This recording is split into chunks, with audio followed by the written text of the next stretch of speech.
All right.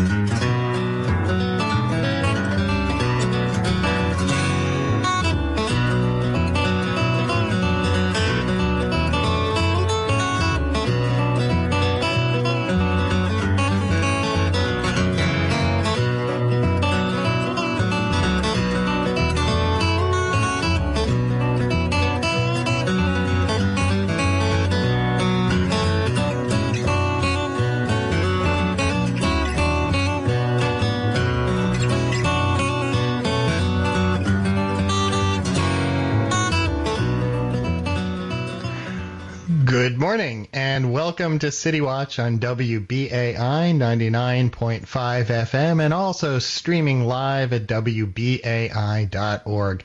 You were just listening to the amazing James Irsay with Morning Irsay, a good friend of mine. I hope you heard his pitch at the end of the show because it's something I do want to remind you about as well, that we are listener supported. So throughout the show, if you've got a few moments, make sure you pick up your cell phone, your smartphone, and make a contribution to WBAI because we rely on you. I'll remind you, I'll give you more details about that throughout the show. I'm your host, Jeff Simmons. I'm here to start your Sunday morning this holiday weekend with some news and insight about the world around us. It is really the unofficial end to summer this weekend, the last chance for many of us to take a break, to take a pause before returning to work or school and, well, the responsibilities of life. I have to admit, I did not get away this summer as much as I wanted to. I'm not sure about you, but for some reason this summer seemed much busier than most others, especially with my work. As many of you know, if you listen to me regularly, I work with a number of nonprofits, and they had a very busy summer. And unfortunately, I even caught a summer cold this past week, so I may sound just a bit stuffed up today. It was not a repeat of COVID, thankfully, despite my daily testing. It's a summer cold, so excuse me if I just have a little shortness of breath at points. Tomorrow is Labor Day, and then later this week, public school begins this Thursday. When I was a full-time reporter at the Daily News, New York Post, and New York One, I would spend the weeks leading up to the new academic year focused on such issues as overcrowding and equity, on curriculum changes, and on school conditions like the lack of space or crumbling facilities. I once did a piece on how there were no working water fountains in a number of schools. But over the past 2.5 years, if you cover education or you follow education, clearly things have been different. I mean, that attention shifted to how our students were learning amid COVID. At first, when they were fully remote, when, we shut down like most of the country. And then as COVID lessened its grip on us as the school system reverted to a hybrid model. And then for most students, back full-time in classrooms. If you wondered what type of impact this has had on their education, that is a topic we're going to get to today in just a few minutes with my first guest, New York City Council member Rita Joseph, who chairs the Council's Education Committee. And then, later on in the show, I'll talk about the impact that COVID has had on students' mental health with Udai Tambar. He's the CEO and president of New York Junior Tennis and Learning, which has piloted an after-school mental health program with the Silverman School of Social Work at Hunter College. Now, when I was a reporter, we always examined test scores, not just year to year, but over time, and how changes in testing affected how students did in math and reading. And we were always cautioned not just to look at them at face value, but to explore what the trends were, how teachers were teaching, how tests were administered, but also how New York City compared with the state and with national rates. And this past week, I'm not sure if you saw this or had read this, I believe it was Associated Press, but a number of media outlets had covered this. This past week, there was some news that might not surprise you about the impact that COVID has had on student learning. I mean, I believe experts really expected that this would happen, but national test results bore that out. They were released this past Thursday, and they basically illustrated the pandemic's impact on our school kids' ability to learn. I'm going to quote some stats from the New York Times because you'll find them of interest, and I want you to think about that as I speak with my guests today. The New York Times had reported that this year, for the first time since the National Assessment of Educational Progress Test started tracking student achievement back in the 1970s, the scores of 9-year-olds in reading dropped by the largest margin in more than 3 decades. And, as well, 9-year-olds lost ground in math. These drops were spread across nearly all races and all income levels, but were considerably worse for the lowest performing students. The Times reported that while top performers in the 90th percentile had displayed a modest drop of about 3 points in math, students in the bottom 10th percentile dropped by 12 points in math. That's 4 times the impact. So what does this mean? When it comes to reading, it means that 9-year-olds can demonstrate partial understanding of what they're reading, and fewer of them can infer a character's feelings from what they have read. And in math, students may understand simple arithmetic facts, but fewer can add fractions with common denominators.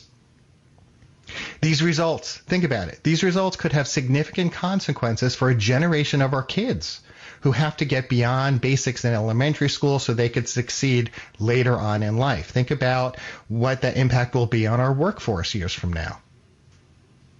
Here in New York City, 900,000 kids returned to school this week amid relaxed COVID restrictions like daily health screeners and on-site PCR testing. And after a summer when the city council battled with the mayoral administration over severe cuts to the Department of Education budget, which forced many schools to cut the number of their educators and triggered a lawsuit challenging the budgeting process.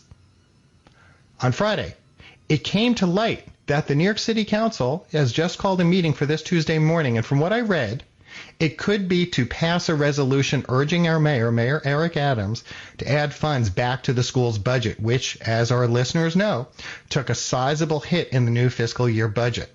But apparently, those cuts surprised many council members who had not been fully aware of how those cuts would be executed. The council apparently had not planned to meet again until next week, the following week, until the 14th. But an astute reporter that I follow on Twitter had noted that this coming Tuesday's meeting is going to be 2 days before classes begin again. And welcome back to City Watch on WBAI 99.5 FM and also streaming live at WBAI.org. I'm your host, Jeff Simmons, and that was Lionel Richie's Say You, Say Me. This morning, we're looking ahead to the new school year, which begins this Thursday. And I mentioned earlier, but just want to elaborate for just a moment, that students are heading into the new year after 2 very stressful years, disruptions in learning caused by the pandemic. And later on in the show, I'm going to remind you of some of those statistics, but from that survey I talked about. But primarily what it says, teachers say they need better resources and support in order to support the increasing needs of students. Teachers want to see more health resources for students, including more school counselors and training opportunities for teachers. So let's get to my next guest. Not sure if you've been following the U.S. Open this past week, but there was a big upset on Friday. Serena Williams, greatest player in modern tennis history, lost in 3 sets Friday night as she pursued another U.S. Open title and capped off her 27-year career. It was hard, really, to hold back any tears watching this moment as she spoke on the court afterwards. I mean, this is the same court where she won her first major title back in 1999 when she was just 17 years old. Her journey has inspired so many young women and young women of color to pursue the sport. That's a topic I'll ask my next guest about. I'm talking about Udai Tambar. He has served as president and chief executive officer of New York Junior Tennis and Learning since August of last year. He's devoted much of his career to serving youth, and previously he served as vice president of community health at Northwell Health. Before that, he was chief of staff and director of youth and children's services for the New York City deputy mayor for health and human services and the executive director of South Asian Youth Action, which provides comprehensive youth development services for the city's under-resourced South Asian community. Udai Tambar, thank you for joining me here on WBAI this morning. Thanks for having me, Jeff. So, Serena, I want to start off with that. I watched the video again a short time before the show this morning. I mean, it really was moving. What has she meant to so many young women and to you as well and to the sport? Yeah, it's interesting to reflect on Serena's career because, NYJTL was founded over 50 years by another iconic tennis player who was larger than the sport, which was Arthur Ashe. And, when we think of Arthur Ashe, we think of Serena in a similar way, which is that their impact is much, much larger than what they did on the court. People talk about the 23 Grand Slams she won, the number one ranking, and so much what she's done to transform how the game is played. But for us, obviously the tennis is one part, but her personal story is what we use in a way to inspire many of our young people as well. Where she comes from, what she achieved, that sort of grit that was involved, the sort of perseverance, the resilience, the competitive spirit, that translates to not only success on the court, but off the court as well. And so, she's been an inspiration for many young people, and actually, our coaches and staff for decades. And, losing her is a big loss because someone might win more Grand Slams, but what she did to transform how people just who need to be inspired, who feel down and out to do better, that'll be very difficult to replace. And you mentioned that Arthur Ashe was one of the founders of what is now known as New York Junior Tennis and Learning more than 50 years ago. Talk about the mission of the organization. I've been, also full disclosure for our listeners, I've been fortunate to be able to work with the organization recently. What's the mission of NYJTL and how has it evolved over time? Sure. For us, it's pretty simple. We try to develop the character of young people through tennis and education for a lifetime of success on and off the court.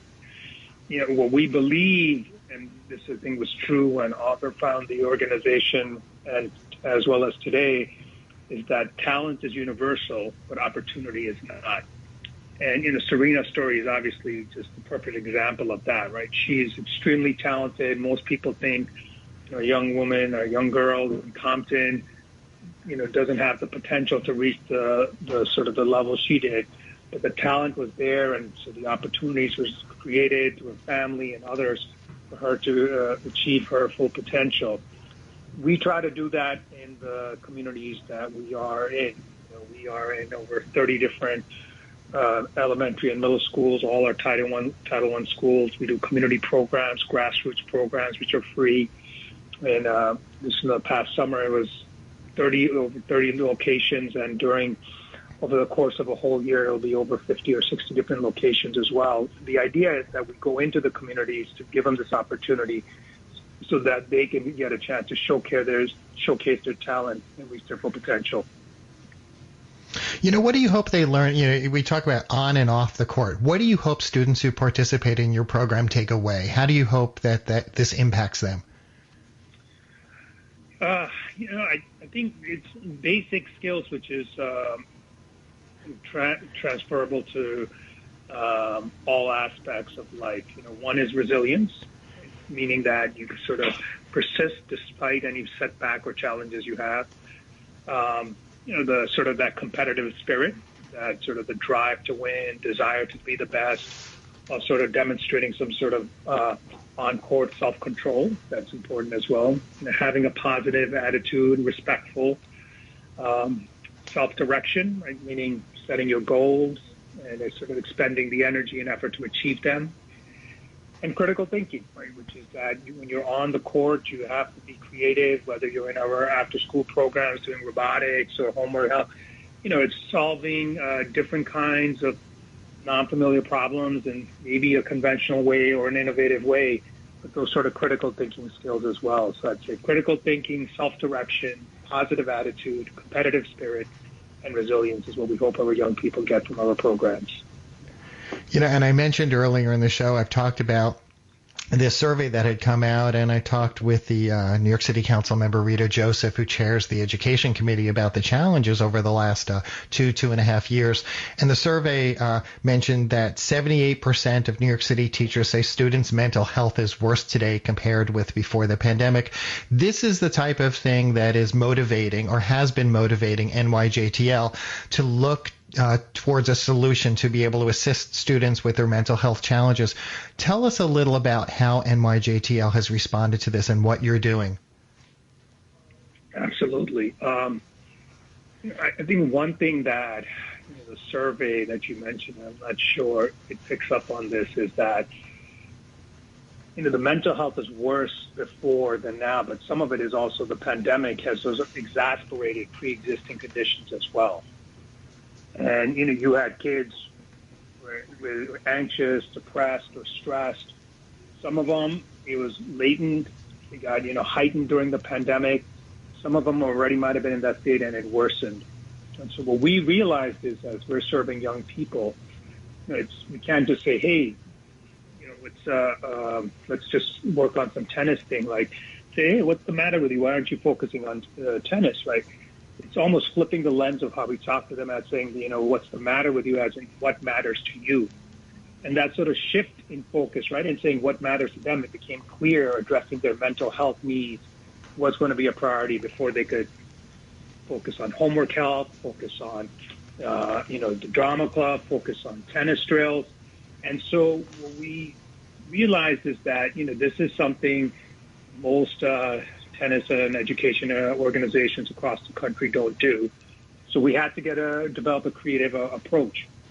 So last year we partnered with the Silverman School of Social Work at Hunter College, which is the oldest and largest public school of social work in the city. And so we piloted a new way of sort of identifying and responding to mental health challenges faced by our youth.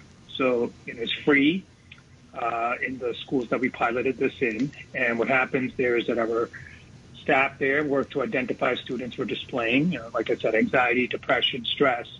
And then with Hunter, they dispatched a graduate social work student interns to each of these locations 3 days a week to talk with the students, consult with the parents.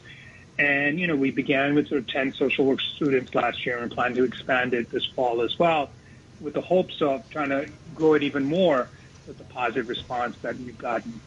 And it's been critical. Like, we've seen how much the need is there, and quite frankly, how receptive the school, the parents, and the young people have as well, because the need was there, but I don't think enough was being done to address the need. And so we've slowly folded this into how we think of delivering services.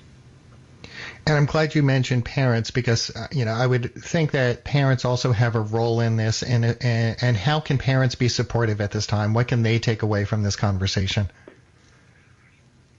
I think for parents, it's just to, realize that even if your kids aren't saying a lot about the impact of the pandemic, that the impact is being felt, and try to be proactive in engaging conversations with them, and also realize there's tremendous support out there for them and the children as well.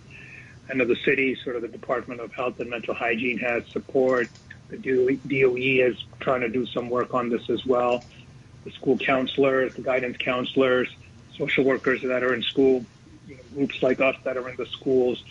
I think it's just to be aware that just because if their children are not expressing anything, that doesn't mean that nothing's going on, because this pandemic is sort of a once-in-a-lifetime occurrence, and its impact has been tremendous, and it's going to last for many years. And so we just have to be sort of very proactive in addressing its impact on young people.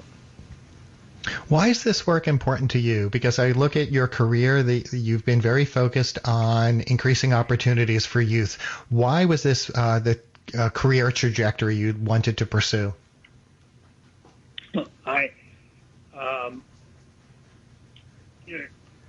The one thing, when we talk about young people, we talk about providing them support, helping them reach their potential. The one thing that they're not able to control is which sort of household or neighborhood that they're born in. And when you look at sort of all the data, and I used to be in healthcare, as you mentioned, sort of the number one predictor of your sort of life expectancy, your health outcomes, is the zip code that you live in. So you could be on the 6 train and you could live on the Upper East Side, or you could take it, 10 blocks up north and be in the South Bronx, and you could have a drop of like 8 years in your lifespan simply because of where you live. Young person has no control about where they're born and where they live. And for me, my career has been what can we do as a society to correct that imbalance, right? Whether that's through advocacy work, it's through direct services, trying to make connections, because these young people deserve a shot because they have the talent and just creating those opportunities for them to do so. Some of it is structural, right? So that's why I believe in advocacy and policy change as well. And some of it is just bringing more services and opportunities. And that's sort of been the common thread through my career. And we've only got a few moments left, but I do want to bring up that it was just recently you held the NYJTL Bronx Open at your Cary Leeds Center in the Bronx, and I was able to see some of the matches while I was there with the news crew. What was that experience like for the youth competitors? It was incredible because we brought a women's professional tournament into the South Bronx, free of charge to the community, where anyone could walk in and watch it. And the players there were playing in the U.S. Open as a warm-up, whether it's the qualifiers or the main draw of the U.S. Open. For our young people, what was incredible was that they were the ball kids. So they were on the court with these professional athletes, and they were so excited. And, sometimes they were hanging out after the court, getting a chance to see these professional women tennis players play, maybe even hit with them a little bit, take photos with them, talk to them. And this is the whole thing I was saying, creating opportunities. Then a young person, it's so believable for them that, hey, I could do this. Maybe if I work hard, I could be on the same court playing a professional tournament. And so that raising the expectations of what's doable or attainable for them was just an unreal experience that we were able to provide for the community. And the response was tremendous. And what was interesting, too, was the players were so appreciative of it as well. I remember on our sort of closing ceremony when we handed out the trophy and the check for the winners, the players acknowledged the ball kids as well, how great it was that they were so, supportive and encouraging for them. And so it was a real positive event for us, and I think for the community in the South Bronx in New York City as well.